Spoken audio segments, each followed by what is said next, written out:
Welcome to what may very well be one of the most important videos we've ever made. Now, in order to even begin this video, I must first establish this disclaimer. This video is a set of hypotheses, an exploration of the world, and while many ideas will be explored, what we are sharing here is not meant to be taken as definitive truth. We're not claiming this is entirely made up of facts. Rather, we are attempting to explore a deeper, perhaps darker, area of human consciousness and see the bigger picture of what is really going on. Please have your own experience, do your own research, and don't be afraid to go deeper down the rabbit hole, for the truth is often stranger than fiction. There's no denying that the collective human consciousness is in quite of a pickle today. It is chaotic and overtaking itself and all of nature. Because of the internet, we have nearly real-time access to information, and yet most people are only seeing a particular slice of the story. For example, the algorithms behind what you find when you use Google, Facebook, YouTube, and almost every other social network are designed to show you what you're already looking for, or what the computer code thinks you want to see based on other people's behavior. Unless you're actively searching for new information, to find something different, or follow someone who is creating content that is going down rabbit holes and sharing what they find, what you get is generally what you're already accustomed to seeing. You only see what you want to see. Further, due to the controversial nature of many ideas, especially those labeled as conspiracy theories, many ideas are not explored by the masses because when they hear about it, they see that these ideas are ridiculed and they write them off as nonsense or dangerous extremism.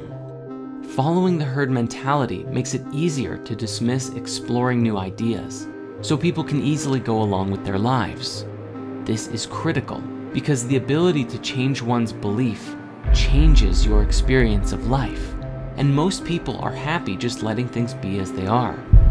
A minority of people are compelled to seek higher truth at all cost, and certainly most of us know that sometimes it can be very hard to empathize with those who choose comfort over following their passions. As the saying goes, you can take a horse to water, but you can't make it drink, and trying to convince others to think differently only leads to distress on everyone's part. As many ancient texts will suggest, this is not how true wisdom is passed on. This creates a sort of self-created deception and distraction from the bigger picture, which is rarely explored. If you're already familiar with spirit science, we've talked before about how everything is connected. This was even a fundamental part of my own awakening, where I had a transcendent experience that all things were one, unified and stemming from and linking to a singular greater whole.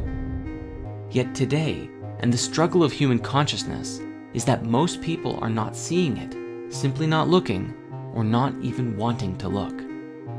In modern science today, there are many scientists searching for an all-pervading theory of everything, something that unifies quantum mechanics and the theories of relativity.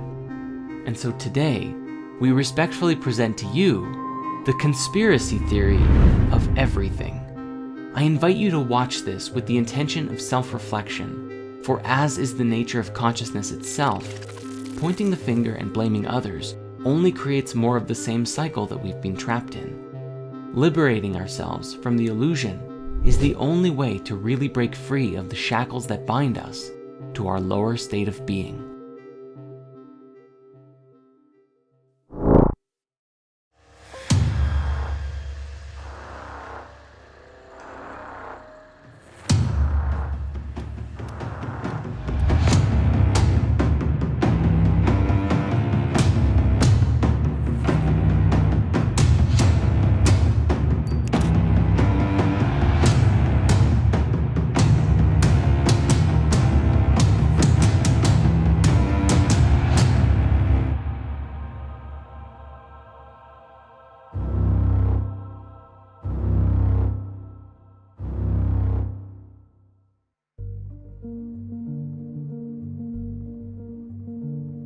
Our conspiracy theory of everything begins first with the demiurge. The demiurge is an ancient Greek and Gnostic concept describing a consciousness that is considered to essentially be the creator of the physical universe, but not the supreme creative force behind all things. A good way to explore this idea is through The Matrix, a science fiction story that suggests everything we think we know of as the real world is nothing but an illusion, a false world within which most are imprisoned, unable to effectively identify what is real. As people go about their day-to-day lives, they think that their world is authentic, but that every individual is truly plugged into an artificial reality severed from the real world. While people suffer, there is a tremendous benefit to the ruling overlords, who in the film were a form of AI. As it relates to us, this AI is in essence the demiurge. The demiurge was described as a force, a deity, or a consciousness who was responsible for the creation of the physical world and reality.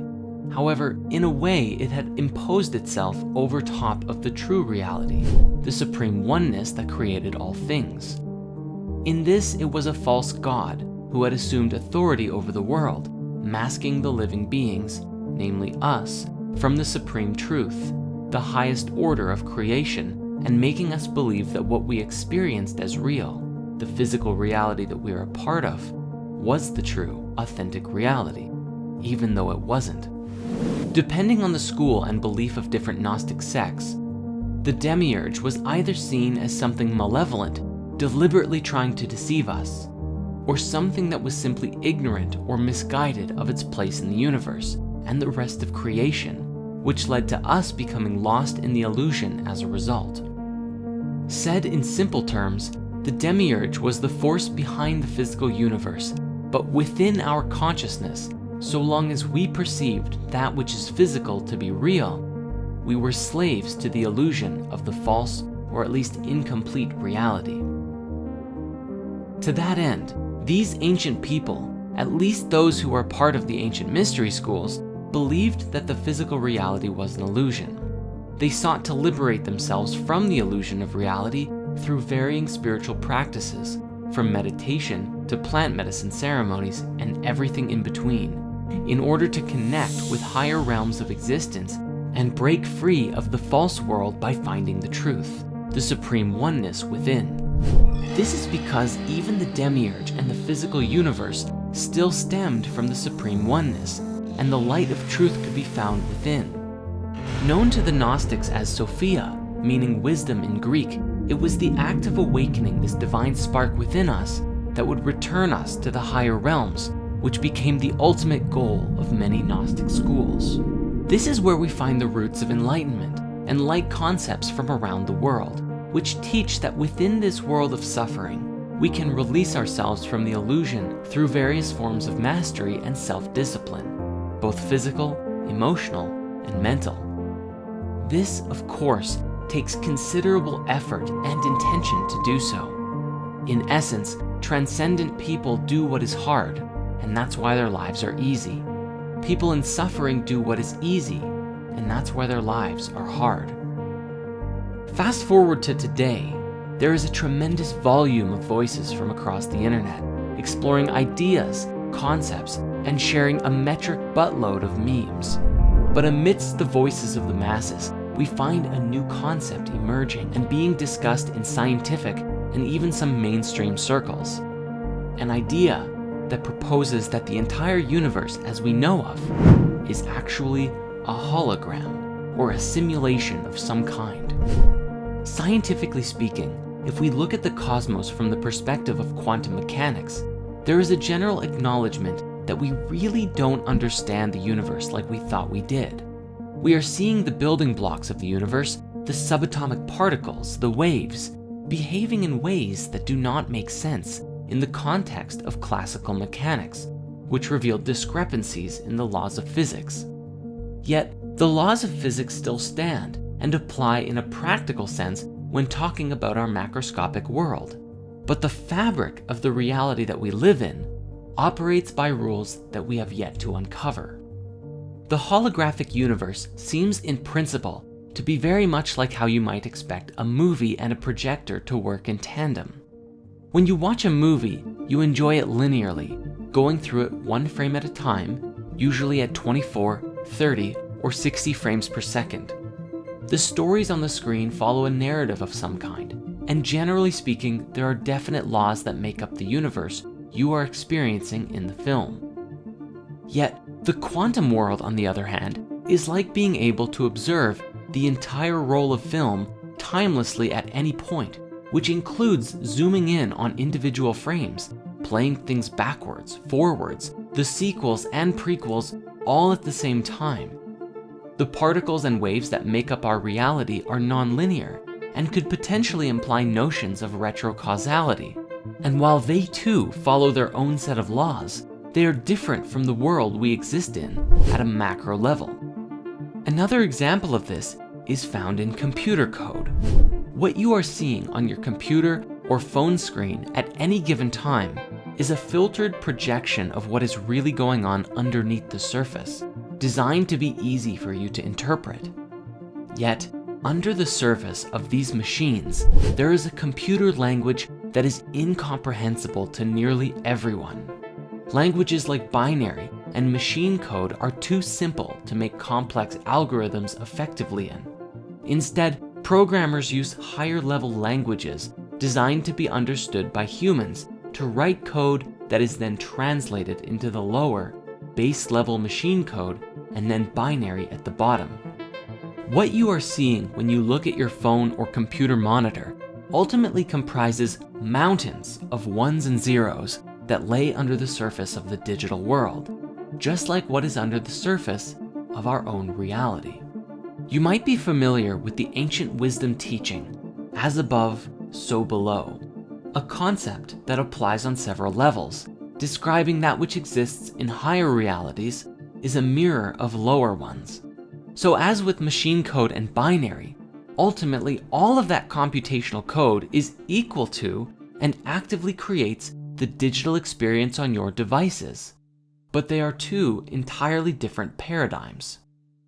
This is the great challenge of modern science today, unifying quantum mechanics and general relativity, because we are unable to comprehend yet how the physical world and tangible substance, continuity, gravity, life, time, and consciousness emerge from this flux field of quantum information, which appears to operate by an entirely different set of laws related to statistics and probability.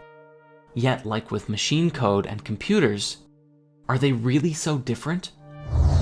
The question then becomes, as many are theorizing today, could our entire reality be nothing more than a simulation?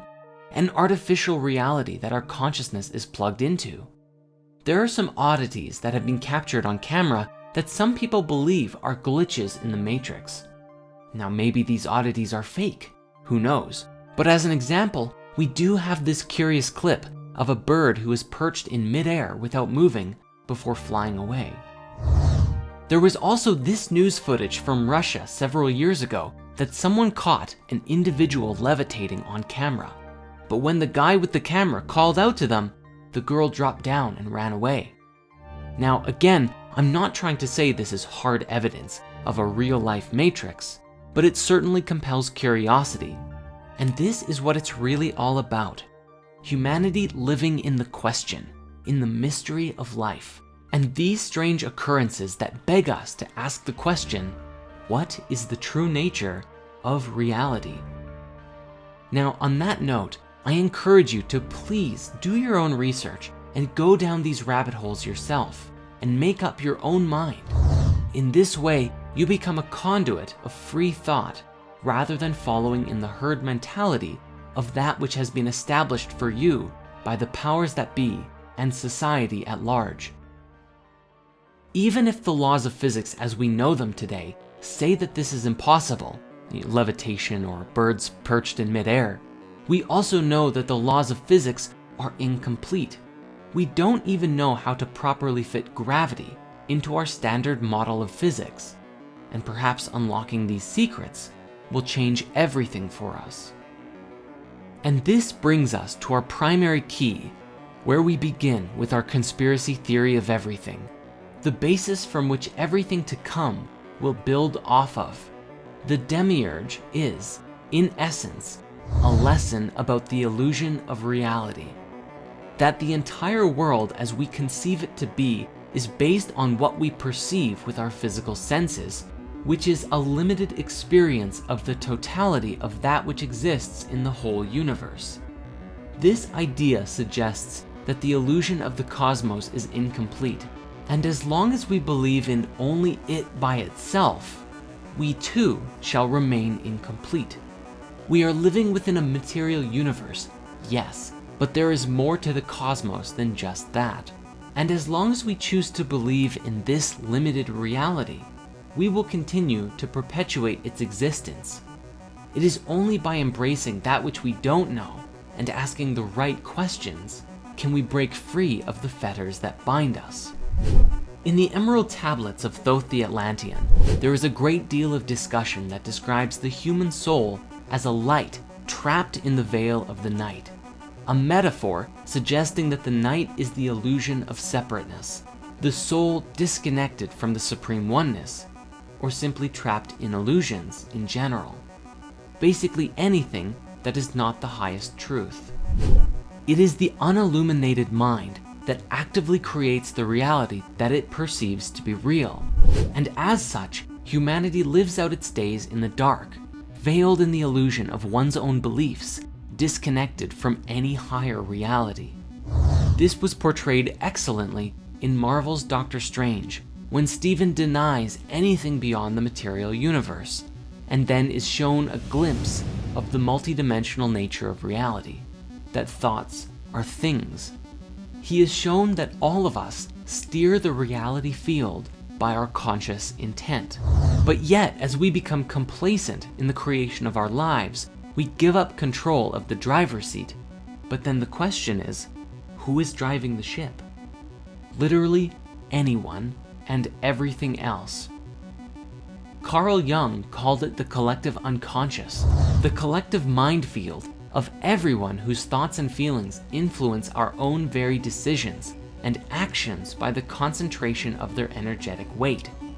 Whether it be the media, the news, advertisements, what your family or friends tell you, or things that you just happen across on the internet.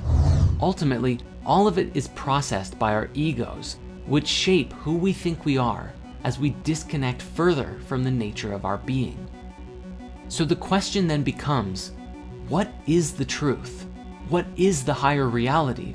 And how do we connect with it? The ancient wisdom teachings describe that the quest for wisdom, or enlightenment, or the true nature of being, is a continuous journey into the unknown, and the illumination that we are active creators of our lives, not simply beholden unto the preconceived patterns that we've been following in. The great truth we must understand about the demiurge is that we are the ones who actively perpetuate its existence by believing in the physical universe as the ultimate reality. Your beliefs shape the reality that you experience, as Dr. Bruce Lipton has demonstrated through his work with the biology of belief. The beliefs and ideas that we hold in our minds can be scientifically proven to affect how our DNA and cells express themselves. If you believe you are a lowlife with nothing going on and will die alone and miserable, guess what kind of life you will lead? If you believe you can change the world, guess what kind of life you will lead? In order to break free of the limitations that we feel are imposed upon us, we must first believe that it's possible to do so.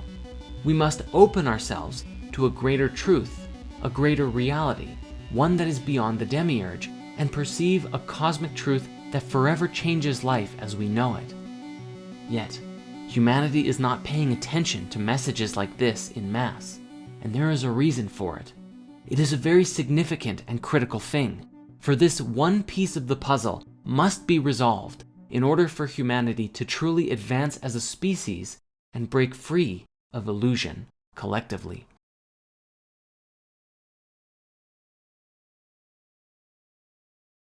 But with that, the mysteries of who is behind all of this aside, how exactly do the world elite control human consciousness? Due to the sheer volume of control mechanisms, here we're going to provide a lighter overview, and you are encouraged to explore these as you see fit. Fear and scarcity. At the highest level of control, fear is one of the most easiest methods to control the population in mass. This is a two-way street that binds the influence from the elite and us together, for we actively perpetuate the problem when we live from fear and scarcity, spreading it around to each other like a nasty virus. Fear can be used to corral people in all manner of directions, to take actions that are not in their best interest, or to give up their power and control to others. Our food. For the most part, all of the food that we're eating today is toxic, designed to subdue our creative energy, making us easily addicted to things that are unhealthy for us. Whether it's processed foods, rich with salt, sugar, and fat, or even our produce, which has been chemically engineered or sprayed with pesticides and herbicides. We can see this with Monsanto, who have actually patented seed and GMO production, disallowed the ancient practice of saving seeds, and ultimately controlled the food supply, but have masked it as providing the world food. We recently published a movie called Healing Your Body with Food, Spirit Science 33, which reveals the truth about food and where it comes from today. So we won't get super deep into it here because there is a lot to cover. But if you want to go deeper into this, please watch that movie after this one is done. Ultimately though, the bottom line here appears to be that we are what we eat, and most of us eat far too much, and in that consume too many harmful substances. Fluoride in the water. Some have said that fluoride is the metaphorical tears of the New World Order, and that it's their most widely used weapon against us. The idea in a nutshell is that governments put fluoride in our water supply in order to negatively affect huge populations and facilitate mass control, whether for financial gain through the health defects that it causes, or for the purpose of disrupting our connection to the spiritual planes. Any quick search of a fluoride conspiracy brings up notions that it calcifies the pineal gland, the organ in our brain that is often linked to consciousness and the third eye. The idea of the pineal gland being linked with consciousness originally came from the French philosopher Descartes, who argued that the interaction between non-local consciousness and the physical world occurred inside of it. If you dig into why water fluoridation began, you find a convoluted, suspicious mess, mostly centering around the aluminum production company Alcoa, who supposedly had a lot of toxic waste to spare that took the form of fluoride as a byproduct of aluminum production. After a single biochemist who was sponsored by them showed in a lab that fluoride affects cavities in rats in 1939, so the story goes, the first public proposal that the US should fluoridate its water supplies were made, not by a doctor, but by an industry scientist. Nowadays, our water is fluoridated in over 24 countries, mostly in the Western world. According to chemist and researcher Charles E. Perkins, who wrote the book The Truth About Water Fluoridation, repeated doses of infinitesimal amounts of fluoride will in time reduce an individual's ability to resist domination by slowly poisoning a certain area of the brain, thus making them submissive to the will of those who wish to govern them. While there are unsupported theories that the Nazis used the chemical in concentration camps, or the USSR in their gulags, the threat of fluoride isn't just a theory.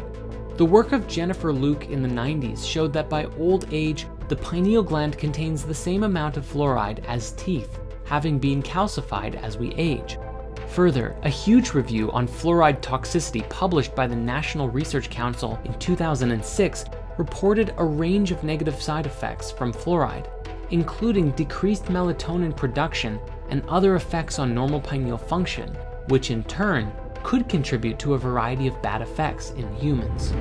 In fact, studies from Harvard and China's Shanghai Health Institute may even have linked fluoride to reduced IQ in children, and even suggest that it could be toxic to a developing brain. As well as being linked to certain types of cancer, it's also been shown to destroy the male reproductive system in rabbits. The bottom line is, the benefit to risk ratio on water fluoridation is unclear due to a lack of good evidence, with most people not even knowing that they're drinking it. If the conspiracy theories are to be believed, professors doing this research have been met with numerous attempts to discredit them. Stephen Peckham, director of the Centre for Health Services at the University of Kent and professor at the London School of Hygiene and Tropical Medicine at the University of Toronto, has had his research of water fluoridation rejected from dental health journals. He's even spoken out about being accused of statistics hacking and for research that made the link between fluoride and hypothyroidism. It seems as though someone does not want this info getting out. Entertainment and subliminal messaging. The entertainment industry has been a source of conspiracies for a long time, with often disturbing subliminal messages in children's entertainment, such as references to suicide and sex found in everything from Disney movies to SpongeBob. But it often goes deeper and darker. The entertainment industry, especially Disney, has seen several instances of hiring young children, making them into massive celebrities, making a fortune off of them, and driving them insane. This has also happened with the K-pop industry, with their so-called slave contracts that force the young singers into decades of servitude, having them work endless hour days and running them to the point of exhaustion. There are actually many instances of these young singers collapsing on stage due to exhaustion. This also links back to the conversation of pedophilia networks, for many celebrities have now spoken out about how bad Hollywood really is for pedophilia, including people like Brad Pitt, Elijah Wood, Evan Rachel Wood, and Corey Feldman. The news. The news often perpetuates a story that things are bad and getting worse. There is a consistent theme from the news of toxicity, and as people watch this in mass, we come to believe it, and thus perpetuate it. The people running the news command more attention by spreading this kind of information because bad news gets more attention than positive stories, and therefore, we continue to create this reality. When you are constantly looking at the world in a negative light, you are not looking at your own light. In fact, you don't even know that there is light within you. There is only darkness, shadows, and frightening imagery. And so what happens? But humanity falls further and further into a world of self-created delusion. It's also worth mentioning that even the local news is ultimately both written for and controlled by a unified source, regardless of the network. Just watch this clip and you'll see how bad it really is. Our country. The sharing of biased and false news has become all too common on social media. The sharing of biased and false news has become all too common on social media. More alarming, some media outlets publish simply aren't true without checking facts first. Unfortunately, some members of the media use their platforms to push their own personal bias and agenda to control exactly what people think, and this is extremely dangerous to our democracy. Mass surveillance. The Medal of Honor for revealing this really goes to Edward Snowden, the whistleblower who brought to the collective attention how the Secret Service of the US and UK governments had the ability to spy on literally everyone, tracking metadata, watching everywhere that you go, and what you're up to. The first program to be revealed was PRISM, which allows for court-approved direct access to Americans' Google and Yahoo accounts and everything in them. Then came Tempora, a British Black Ops surveillance program run by the NSA's British partner, GCHQ. This includes stuff like call databases, numbers, text messages, and even a secret court order requiring Verizon to hand the NSA millions of Americans' phone records daily. One of Snowden's most frightening statements came in 2013, when he explained that by using the X-Keyscore program, I, sitting at my desk, could wiretap anyone, from you or your accountant, to a federal judge or even the president, if I had a personal email. The NSA's top secret black budget, obtained by Snowden, exposed the successes and failures of over 16 spy agencies comprising the US intelligence community, and revealed that the NSA was paying US private tech companies for clandestine access to their communications networks. All in all, it was revealed that the NSA was harvesting millions of emails and instant messaging contact lists, searching email content, tracking and mapping the location of cell phones, undermining attempts at encryption via Bull Run, and that the agency was using cookies to piggyback on the same tools used by internet advertisers to pinpoint targets for government hacking and to bolster surveillance. And yet, after all of this info being dropped, it has mysteriously disappeared from mainstream discussion. Our belief systems. We do it to ourselves. At some level, we have to take responsibility for ourselves. As easy as it may be to point the finger at the ruling elite, and there's no question, justice must be served, we must also recognize ourselves as a part of the problem through our own beliefs, herd mentality, and lack of mindfulness and unwillingness to strive for wisdom. If we wish to truly be a part of the solution, I know you've heard this before, but it's more serious than ever. Be the change you wish to see in the world. As Bruce Lipton has demonstrated with his groundbreaking work in epigenetics, our very beliefs affect our biological systems in deep and very impactful ways. If we can believe we can live a happy life, then we can. And if we believe that it's impossible, then we actually shut off ourselves and our bodies from receiving and experiencing satisfaction. Further, people will often try and rope their friends into their belief systems in order to validate their own opinions and perspectives. And so what we're dealing with here is a mass field of consciousness that is trying to push its beliefs onto everyone else, and the truth is muddled and lost. Generally speaking, all of this unconsciousness keeps us small, and we do it to ourselves. The collective mindset often appears to lack any interest in education, learning, wisdom, or connecting with truth, and in this may compel us to outrageous levels of stupidity. Now, at some level, we must be able to laugh at ourselves, because humans are notorious for often doing very dumb things. And in today's day and age, these things are often captured on camera and shared for all to see, which fills up Reddit and YouTube channels to no end. For example, scrolling through Reddit's Our What Could Go Wrong channel will bring endless laughter at the ridiculous things that people do every day. Yet, it is also a clear reflection of our lack of ability to generally exercise a higher consciousness on a regular basis. If we really want to evolve, we have to do better. From the very top of the chain to the very bottom, it seems clear that there is a problem. At the beginning of this chapter, we said that there is a sickness running through the underbelly of human consciousness. And while we have explored the idea that this sickness may be perpetuated and inflicted upon us by a demonic consciousness, whether it's sick, twisted psychopaths, a reptilian species, or demonic entities themselves, the truth is that we actively perpetuate it by staying asleep, pessimistic, and disconnected. And such is the nature of this chapter within the conspiracy theory of everything. Upon exploring the spiritual path, we can see that we remain complacent due to the disconnection of our souls. For when we live just from the ego, we live as self-centered, materialistic, pleasure-seeking beings who do not actively perceive or care for the search for anything greater. The soul is the voice of truth, love, and compassion within you, the most authentic and highest version of you. It is the eye of awareness within your heart that connects you to everything, that sees and knows that all things are connected. However, in mass, there are so many who are disconnected from the soul and don't even believe that it exists.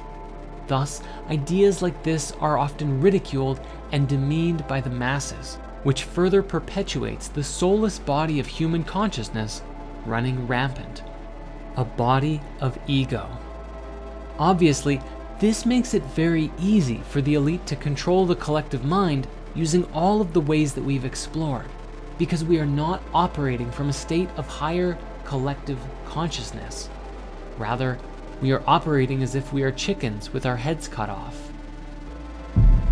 Yet, if even but a glimpse of the soul can be seen, which often happens through lucid dreams, near-death experiences, psychedelic experiences, or other personal transformational revelations, an individual is usually changed forever.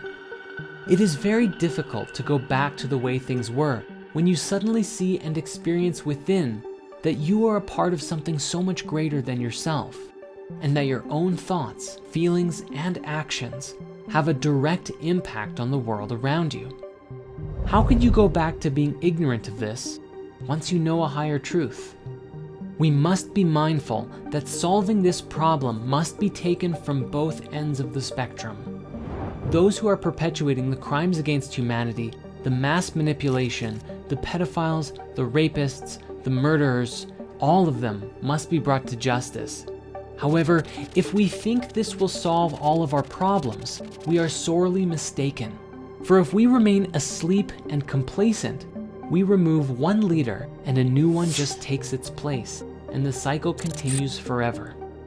Thus, the other half of the equation is that we must also take it upon ourselves, each of us, to evolve our way of thinking, to heal the connection with our soul, and to be examples of what it means to be virtuous, soulful, and compassionate. But again, this is only still just the beginning, for our journey of waking up also stands in alignment with the evolution of technology and the introduction of new tech that will forever shape the future as we know it.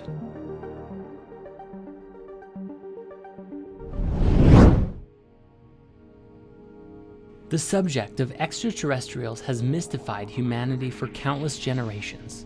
The question of, are we alone in the universe, has inspired us to push forward and advance as a species in the search for life in the great beyond. But to this day, judging by the way people generally treat the subject, it would appear that we have yet to make any form of substantial contact. Yet, the awareness of a deeper truth, that something is being hidden from us, is regularly being leaked to this day. Let's start with some basics, which would be UFOs, which we all know stands for unidentified flying objects, or as they're starting to be called today, UAVs, unidentified aerial vehicles. It was shortly after the 2 atomic bombs went off during World War II that UFO sightings spiked around the world. Hundreds of reports of UFOs began to emerge in the decade that followed the incident, and it was in 1947 in Roswell, New Mexico, that things got really interesting. Reports of a UFO crash landing in the shape of a flying disc inspired tremendous interest in possible alien activity as the US military quickly quarantined and cleaned up the site, claiming it was simply a weather balloon. This was really the beginning, and today, thanks to modern technology, especially cell phones, we have access to thousands, if not tens of thousands, of seemingly unexplainable UFO sightings from around the world. My own personal favorite is the Dome of the Rock incident from 2011, where several independent people caught footage of a bright, glowing, and oscillating orb that descended over the Dome of the Rock in Jerusalem. After hovering over the sacred temple for several moments, it shot upwards with tremendous speed, disappearing into the sky. In more recent times, a video that was leaked several years ago was released by none other than the Pentagon, featuring 3 separate accounts of US military pilots attempting to track and follow incredibly fast-moving aerial ships, without any clue as to what they were. Along with curious phenomena like these, we also have a long list of ex-military officials who have either claimed to have seen or even had some level of interaction with these crafts, identifying that not only are they real, but they have no idea what they are.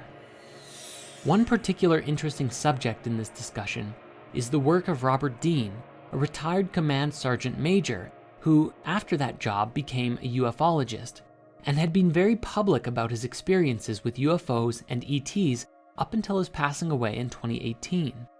At one point, he gave a presentation, the full thing of which you can find available on YouTube, accounting many of the things that he saw in the military and NASA. The most interesting of which being the story of what happened during the real moon landing. Now, many people today believe that the moon landing itself is a conspiracy, that it was faked because of certain things that stand out about the moon landing that don't make sense, such as why the crosshairs of a camera are appearing behind a particular object on the screen, or the strange objects in the reflection of the astronaut's visor. But what Robert Dean has described was that there was actually a real moon landing, but what happened was that upon arriving at the moon, what the astronauts found was that it was populated. There were, according to him, little alien people walking all over the place, ships flying through the, well, I'd call it air, but I guess they don't have oxygen up there, do they? This was such a shock to the astronauts that after their visit, they returned back with 40 rolls of film of what they saw, and NASA supposedly destroyed it.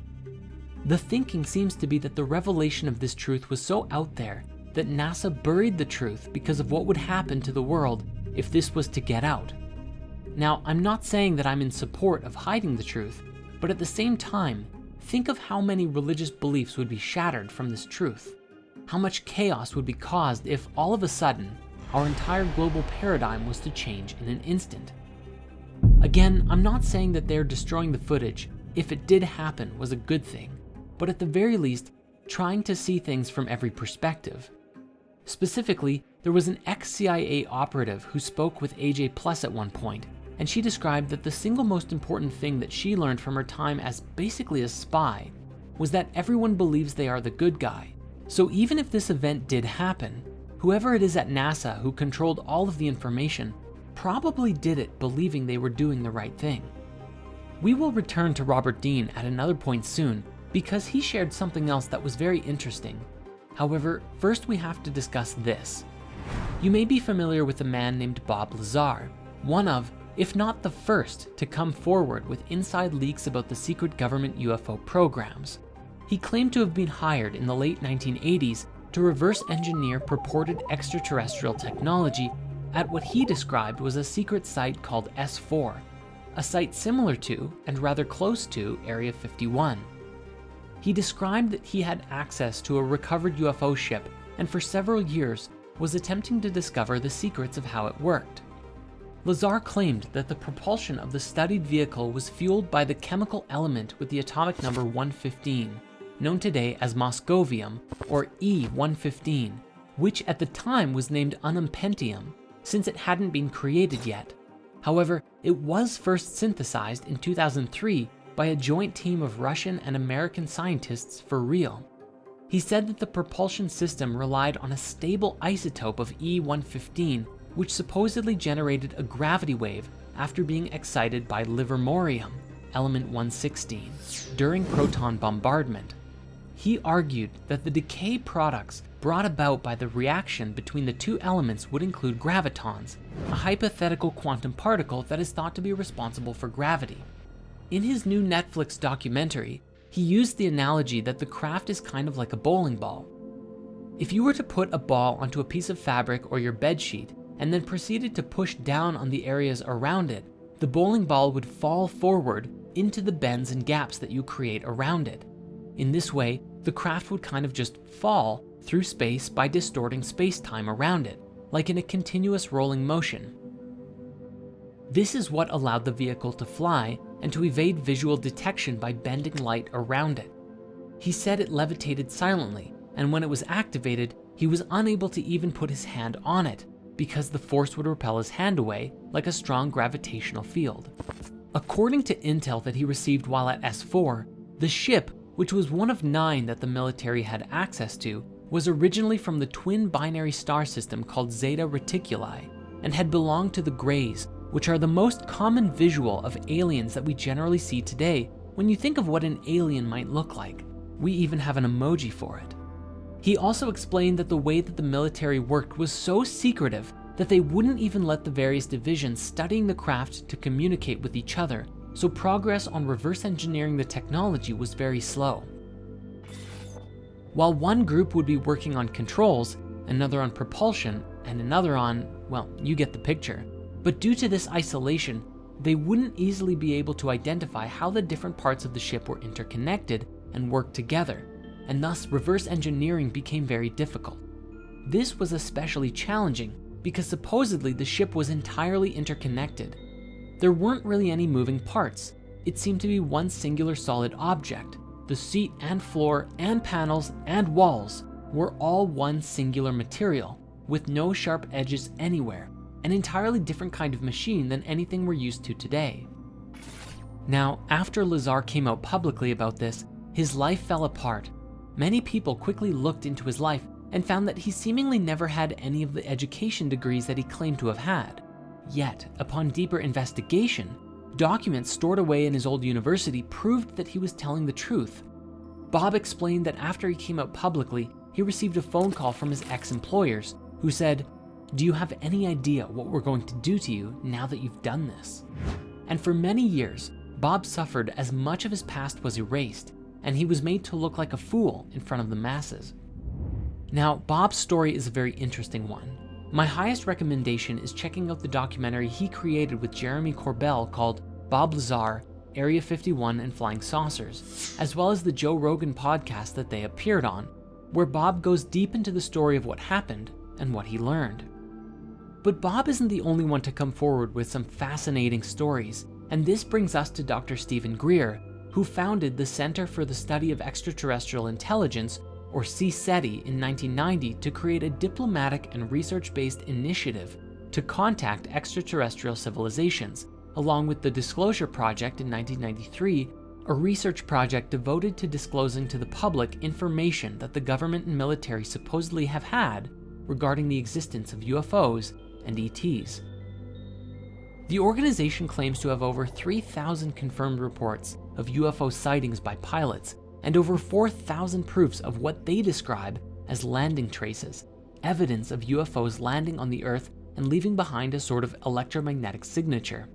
If we pair this with what Bob Lazar said, it's entirely possible these ships could be bending light, entirely invisible to us, though perhaps not high-level military scanners. Dr. Greer also appeared on the Joe Rogan podcast many years ago and explained some very interesting things. What he received from a collection of over 30 documents from the NRO, NSA, CIA, FBI, and presidential briefings was that the way that these ships work and the way these ETs understand the universe is leagues beyond our own. What he described was that while today we believe that light is the fastest thing in the universe, this is only a barrier, and on the other side of the speed of light are laws that are governed by some sort of super consciousness, and that it is from this higher awareness that interdimensional travel becomes possible, and you can move throughout the universe nearly instantaneously without worrying about the speed of light, which is simply too slow to travel at if you're going from solar system to solar system, or especially across the galaxy, or even between galaxies. This is incredibly important to us because it's relative to the idea that consciousness and conscious thought actively steers the field of reality that creates the experiences that we have. This is a subject we will return to shortly. However, this conversation has one massive implication. You see, one thing that Dr. Greer explained was that the significance of alien life to us isn't really all about ETs at all, but about technology. The very instant that it became available would completely transform life on Earth forever. Imagine suddenly being able to travel to distant planets or explore the universe, and forget about having power to fuel the entire world's energy requirements forever. You'd have enough power to blow up a planet if you wanted to. This has tremendous implications to it, and may even be part of the reasoning for keeping the technology hidden for now. The question arises, is this technology hidden so that only the secret rulers of the world can have it? Or is it because humanity is not yet ready to inherit such a gift? One final piece in the ET and UFO conspiracy is the concept of the hoaxed alien attack. This comes from the late Dr. Werner von Braun, the top Nazi scientist of Hitler's army, who, after World War II, came to the United States to work for the US government. Funny how that happens. And on his deathbed, he theorized that after a war with the Middle East, one day there would be a hoaxed alien attack, which was a part of the secret plan to weaponize space and control the world. He actually urged Dr. Rosen, his secretary, to thwart this plan above all else, because if it were to come to pass, and space was weaponized, whoever controlled these powers would have complete and supreme control over everyone, and the world would fall under the complete control of the oppressors. Now, the subject of ETs does not end there, however, because there is also the reptilian conspiracy, most famously brought to the public attention by the British conspiracy theorist David Icke. It's become one of the most infamous and popular conspiracy theories ever, sparking numerous parodies and commentaries in the media and TV shows. To put it simply, Ike believes that an interdimensional race of reptilian entities known as archons have hijacked the Earth and are stopping humanity from realizing our true potential. He has argued that these archons are the same beings mentioned in many Gnostic texts that have identified themselves as demons and rulers of the 7 planets in various traditions, mostly having the ultimate goal of preventing souls from leaving the material realm.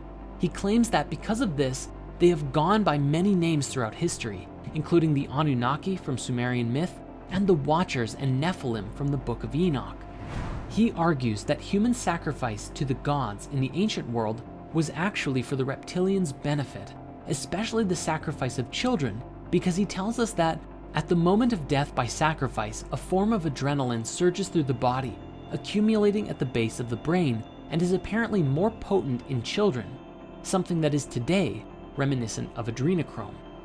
Bringing it more into the modern day, he claims that a genetically modified human archon hybrid race of shape-shifting reptilians, known as the Babylonian Brotherhood, or the Illuminati or Freemasons to us today, manipulate global events to keep humans in constant fear, so that the archons can feed off of the negative energy that this creates.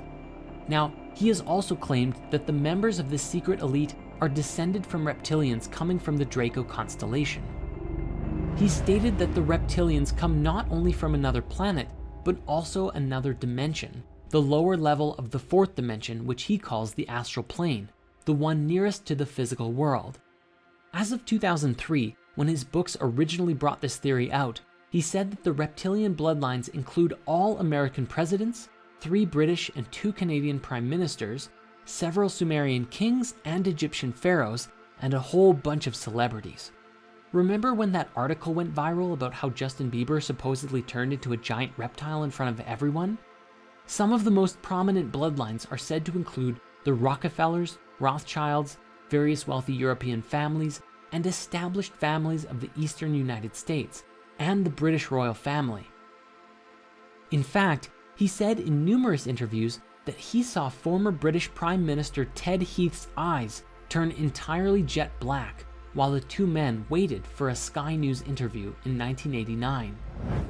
Ultimately, the global elite make up the top of the pyramid for the reptilians in modern day, all with the intention to keep us sedated and trapped in this reality without gaining a higher knowledge.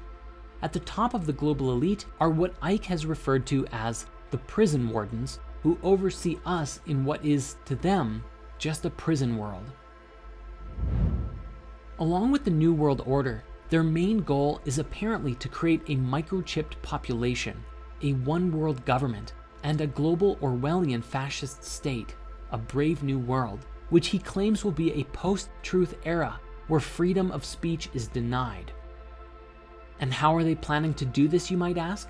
Well, if Ike is to be believed, then the Brotherhood either created or controls everything. Things like the United Nations, the International Monetary Fund, Round Table, the Council on Foreign Relations, Chatham House, the Club of Rome, the Royal Institute of International Affairs, the Trilateral Commission, and the Bilderberg Group, as well as the media, military, CIA, MI6, Mossad, scientific publications, most religious doctrine, and even the internet. In other words, they control every aspect of our society and can make us believe what they want, when they want. Before we move on, I think it's important that we now revisit Bob Dean and a particularly interesting story that he shared during the European Exopolitics Summit in 2009. He described that he was attending his son's retirement ceremony from the US Navy in Washington, D.C., and at this event, there were a great deal of active and retired generals, admirals, captains, and more. One particular retired Navy scientist approached him and said, "Hey, I know you. You're that retired command sergeant major who has opened up about the UFOs. I have a story for you, that my last government job was as a plasma fusion physicist at a top secret place outside of Las Vegas, and I was working there for 5 years with 2 guys who were not from here.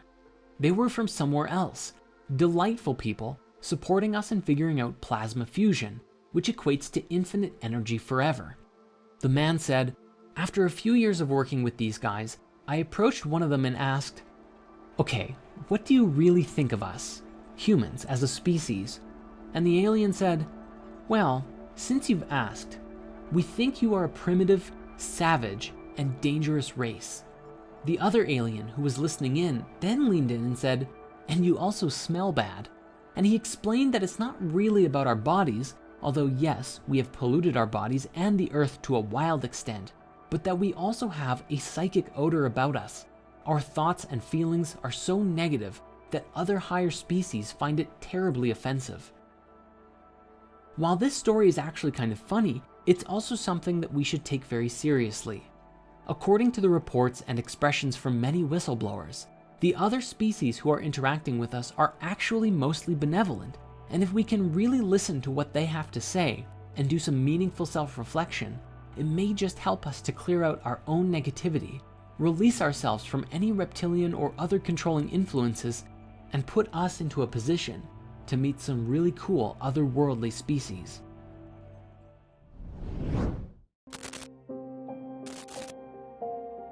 Know your customer. It's the de facto business mantra of our modern era. Collect enough information on everyone's web browsing and social media habits, listen to what they talk about when they believe they're alone, and feed the data into a network of computers so complex that computer scientists aren't even sure how it works at all anymore. This complex neural network of computers, data, and programs are then linked to nearly all of us through the apps and web services that we use on a daily basis, spitting out products, content, and suggestions catered to individual desires better than anything that has ever been done before, keeping the masses glued and engaged on their phones, tablets, and desktops like nobody's business, and have been specifically designed to manipulate our thoughts and feelings in order to keep us using the apps longer, get our friends and family engaging, and spend more money in the process. This is our current reality. And what's more interesting, the business model is wildly successful and most people don't even know that they're a part of it. Where does humanity go from here? A cyberpunk dystopia? As technology continues to advance, there is concern growing in the minds of those who have freed themselves from the Matrix long enough to realize that there is an issue. As technology continues to evolve and humans become more integrated with it, the line seems to blur between what is real and what is not. Then again, if all of reality is an illusion anyways, does it even matter? Let us begin our exploration with a software that currently exists today that begins to blur the lines between reality and illusion. Deepfakes. Technology is just now reaching a point where we can produce videos of just about anyone saying or doing things that they otherwise wouldn't say. President Trump is a total and complete dipshit. Granted, this technology is still in its infancy, and while that clip itself can easily be identified as a fake, every day as it improves, it becomes more and more difficult to tell the difference between deepfake and reality.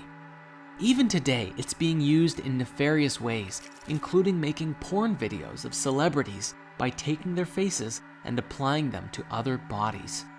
As time goes on, we may exist in a world where across the internet could exist countless videos of famous people, celebrities, politicians, all saying things that they would never otherwise say. And what happens when it gets so good that nobody can tell the difference? The real and fake versions arguing over which one is authentic. But of course, this is only the beginning of our technological conspiracies and how we slowly lose touch with our world as we enter into new ones. One of the biggest growing concerns in the world is the belief that the powers that be are attempting to control everyone through advanced microchip technology. For while each of our mobile devices already track and monitor us, the microchips could be used to monitor and potentially even manipulate thoughts and emotions on a mass level, just like Facebook and Google are already doing today. The powers that be wouldn't just be watching you on the outside, they'd be able to monitor everything inside, everything about you, down to what you think about. This technology, combined with an AI that can associate complex combinations of states within your physiology, predicting future behaviors and affecting our perception and decision-making processes, a very scary and possible reality becomes available to us, one where we integrate with technology. As we know, this is already happening on some level right now, with the algorithms actively recording everything you search and serving it back to you on a silver platter.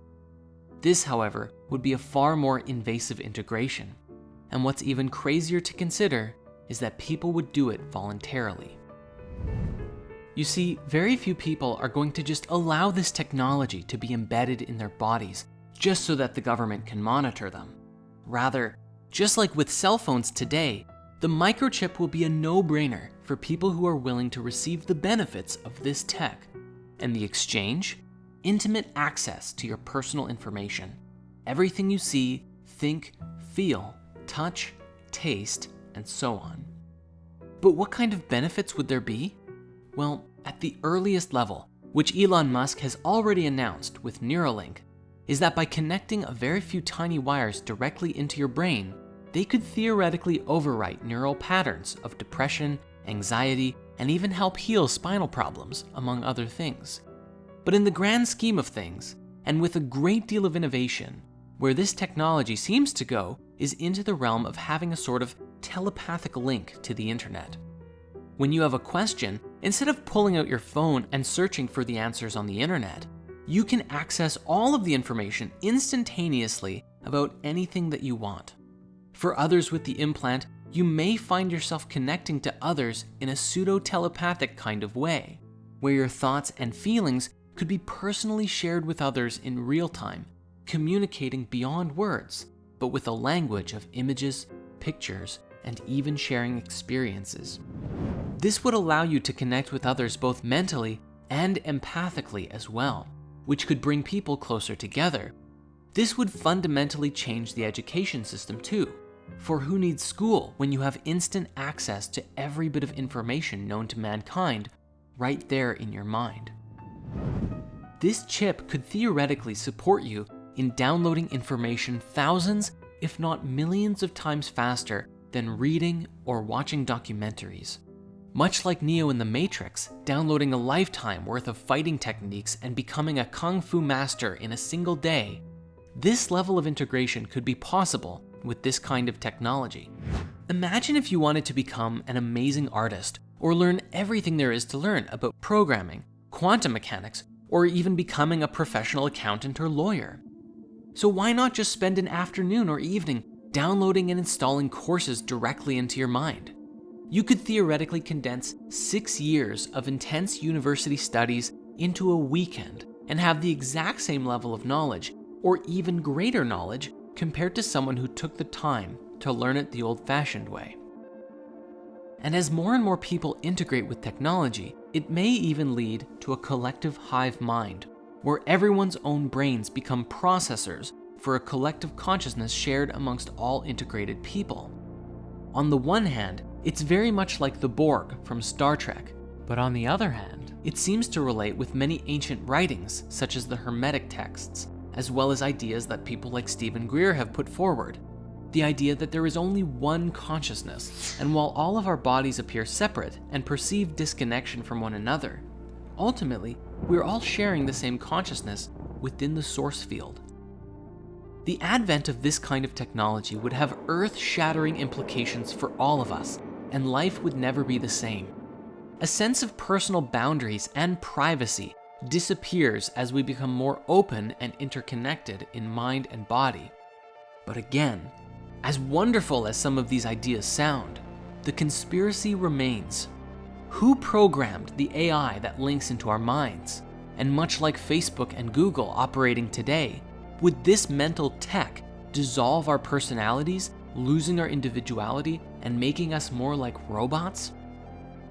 When all of us are connected in this kind of way, the lines of reality blur further, and we are called to ask, who are we, really?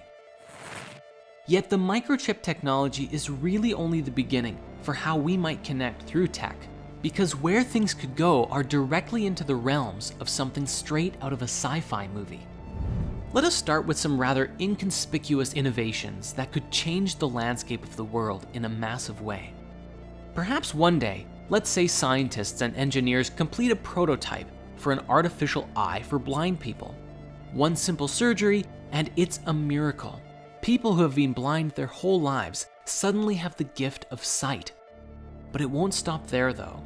Suddenly these people can see wavelengths of light that normal eyes can't, have an integrated zoom feature giving them binocular eyes, and even have an augmented reality display directly in their inner vision. These people could literally play Pokemon Go anywhere without a phone, literally seeing Pokemon all over the place. When cyborgs can not only see, but see better than someone with normal eyes, even people with fine eyesight will want this upgrade, and a new generation of upgraded humans begins. Even on a less invasive level, we have the ideas like the digital contact lens depicted in the new Brave New World series, which is a contact that hooks into receptors in the back of your eye, giving you a direct mental and visual link to everyone else in society. This could happen with prosthetics too, and in a way it already is, although the tech is still in its infancy.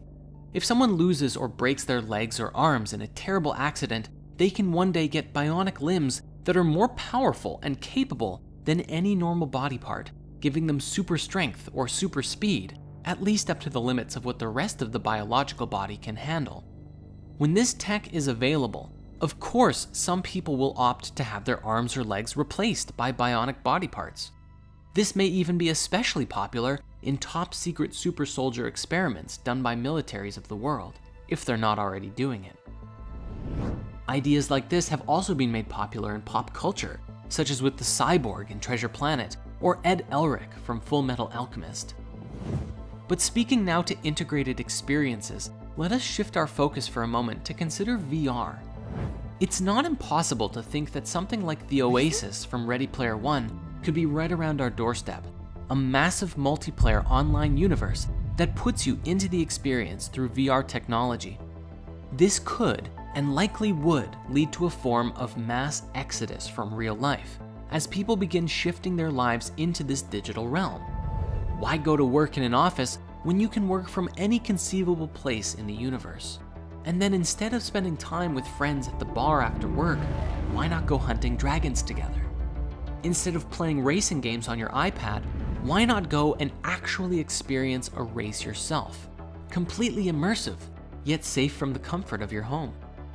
With all of the suffering in the world and the fantastic possibilities offered by VR, some people might seek out a life spent mostly or even totally in-game. And while everyone is inside of the game, what would happen to the real world? If we are not careful, we may end up with a reality like Ready Player One, with massive slums taking over as people spend less and less time in the physical dimension. Why bother fixing the real world when the in-game world is always perfect, beautiful, or at least exactly as it's designed to be?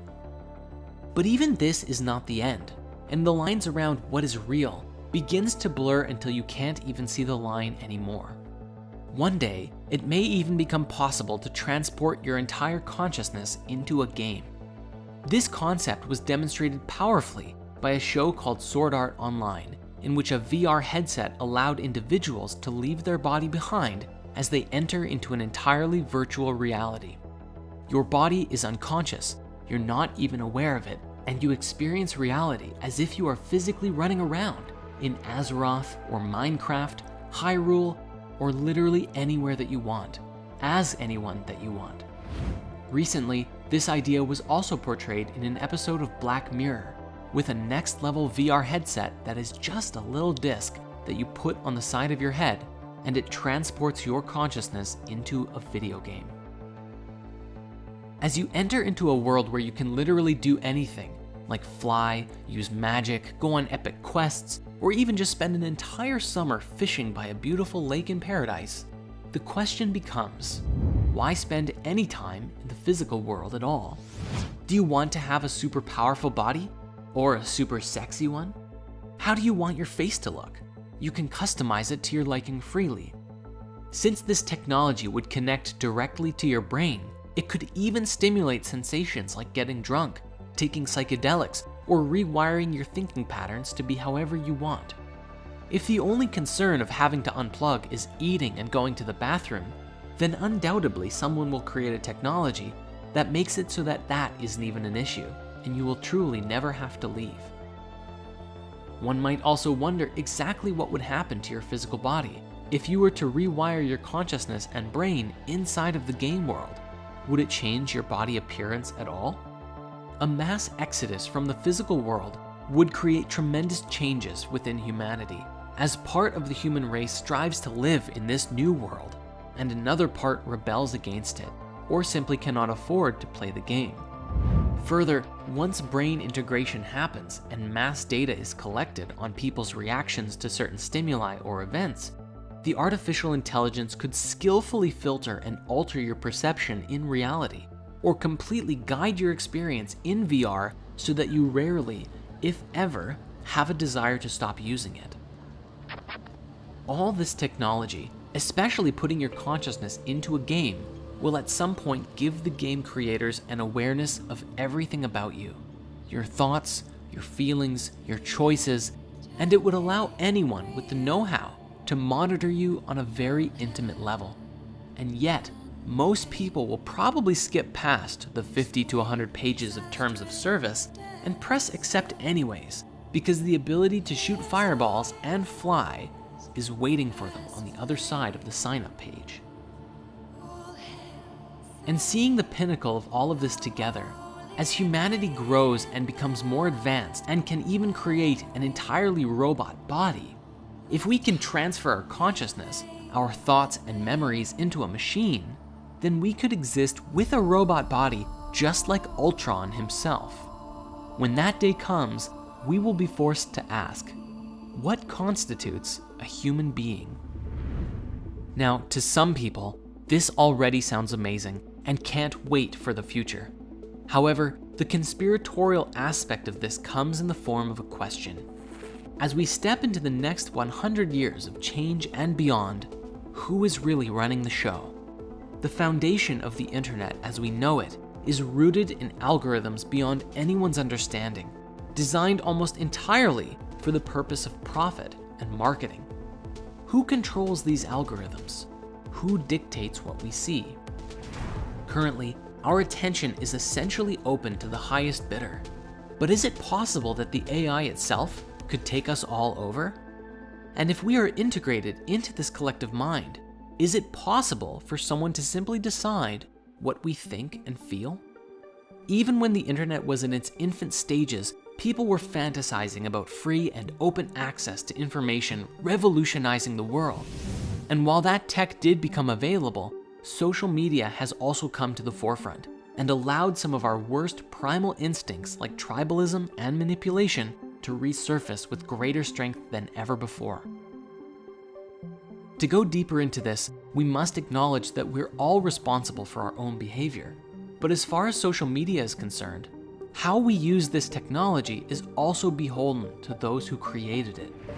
In a recent Netflix documentary called The Social Dilemma, several ex-employees of many social media tech giants like Google, Facebook, Instagram, and more sat down to reveal what they had inadvertently created with this pioneering technology: a monster.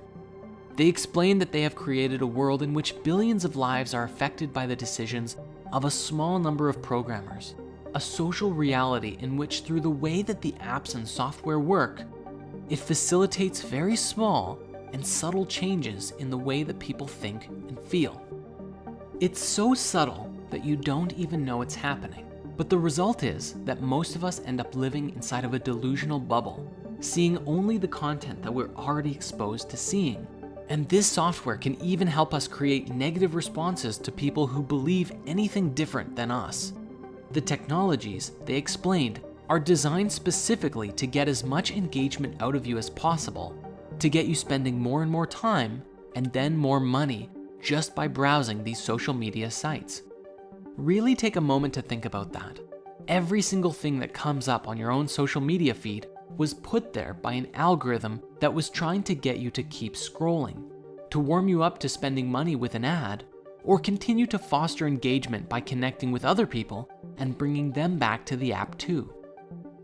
A supposedly leaked document from a marketing presentation for video games showed dozens of pages, plans, and methods to use AI and data collection on the target gamer to determine when they were more likely to buy in-game items, and aggressively market to them by displaying offers at those times.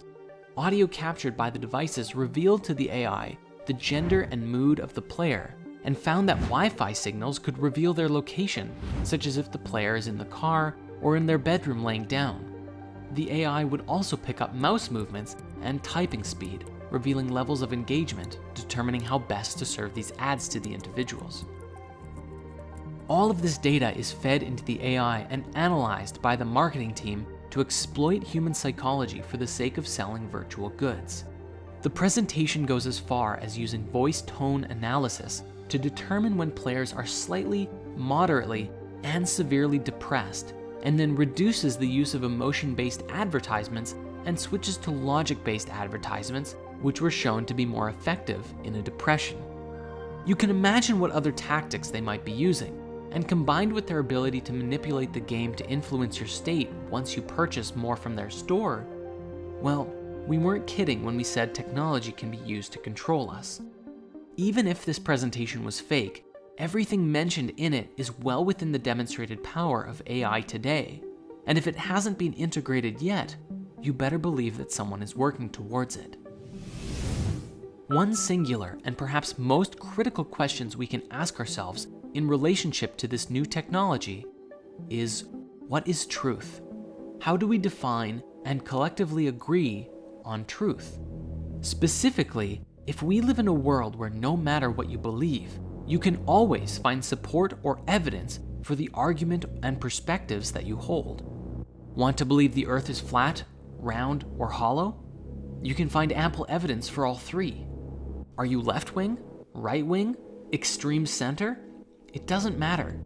On the internet, these ways of thinking are both the greatest and most logical and perfect way of thinking, and the most destructive way of thinking that is destroying our beautiful planet, all at the same time, depending on who you ask.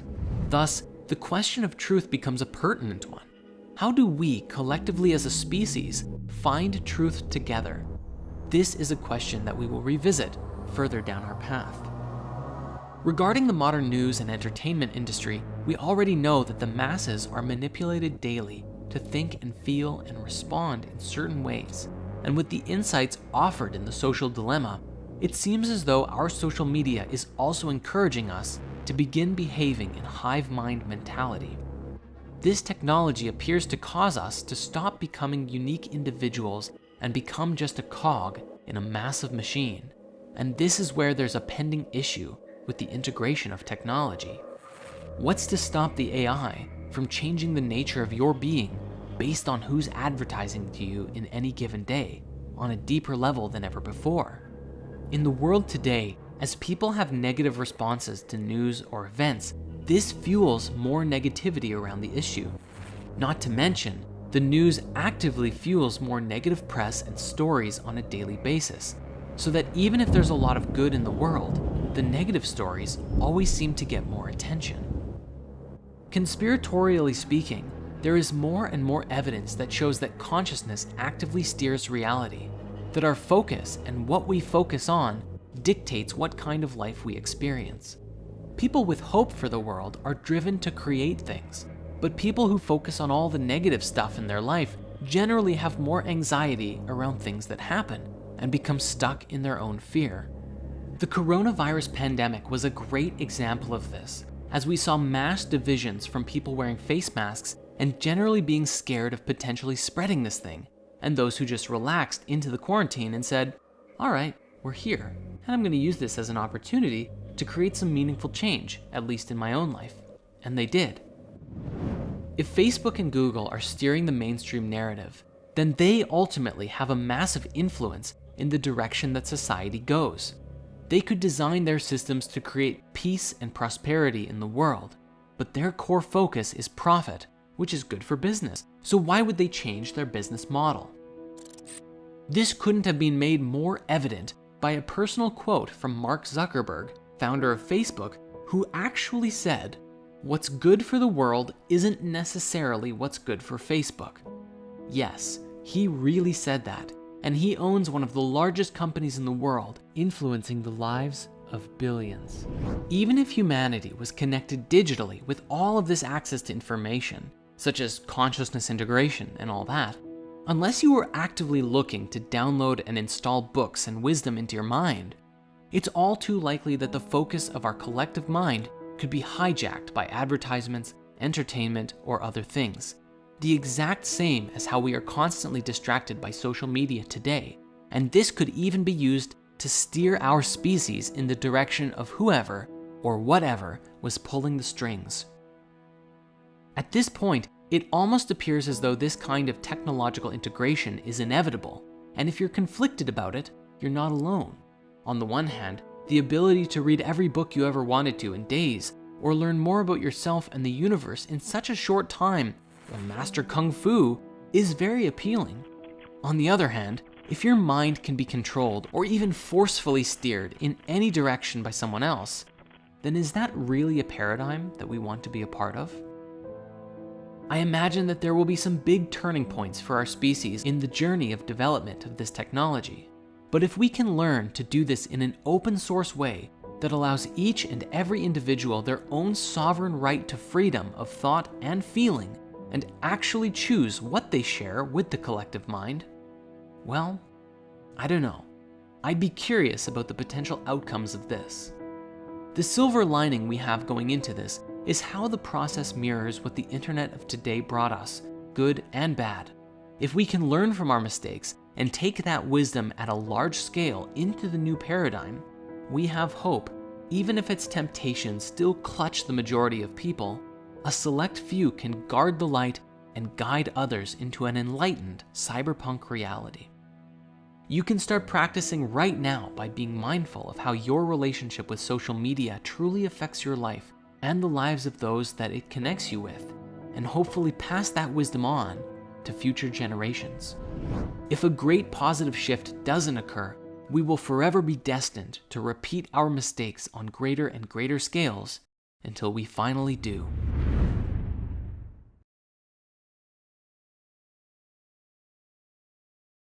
As we've seen so far, humanity is undergoing an exponential increase in veils being lifted, and we are seeing life being stirred up and changed like never before. One analogy we might use here is as if humanity has been in the dark for so long, isolated by socioeconomic and cultural divides, and yet with modern technology, it would seem as though the lights are collectively turning on. But now, there is so much light all at once that it is blinding, and despite our access to so much information today, we are still just as blind as we ever were. That is, while we allow time for our eyes to adjust. Yet the root of revelation doesn't just speak to veils lifted, but our own revelation from divine origin. Belief systems and ideologies are challenged in mass as new information comes out that asks us to reassess our paradigms of identity. As this happens, those who are willing to explore new ideas grow, and those who rail against anything new only burrow deeper into their own existing paradigm. Even in the new world we are creating, there are bound to be different paradigms that people live within. We must remember that some people are filled with hate, negativity, and suffering, all of which are descending from their own pain, which inhibits their higher consciousness and keeps them rooted in a lower vibration. This does not mean that they are bad people, for the only true remedy is compassion.